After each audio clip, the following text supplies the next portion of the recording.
Pripraviť sa na zimu a pomáhať tým, ktorí by to sami nezvládli. Aj to je heslo poľovníkov, ktorí majú aj v zimnom období plné ruky práce. Starostlivosť o lesnú zver patrí k ich povinnostiam, a to najmä v dňoch, kedy sa krajina zahalí do bielých šiat. Prípravy na zimu sa ale začínajú už oveľa skôr.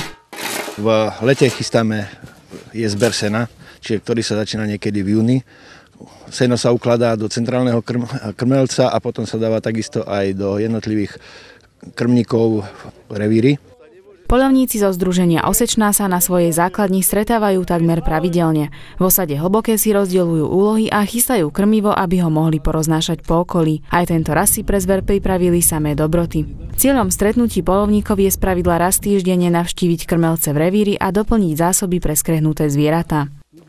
Zver by sa nemala krmiť, ale len prikrmovať v čase núdze. Čiže pokiaľ nie sú nejaké silné mrazy a nie je veľa snehu, tak tá zver si vie nájsť v teréne dostatok potravy.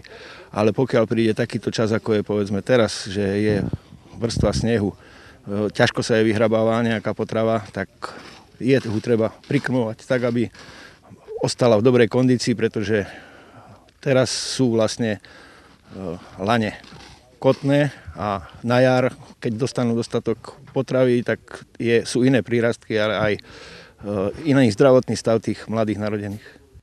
Starostlivosti o zver v zimných dňoch pripisujú poľovníci nemalý význam. Aj touto činnosťou prispievajú k zachovaniu ekologickej harmónie v prírode. Prakticky toto poľovníctvo, jak si niektorí myslia, že to je len o zabíjaní zverí, to není pravda. Lebo poľovníctvo je aj o tom, o zimnom prikrmovaní a o starostlivosť o zver. Cez tú zimu hlavne, lebo cez tú zimu si tá zver veľmi ťažko hľadá nejakú potravu, preto my takto pomáhame.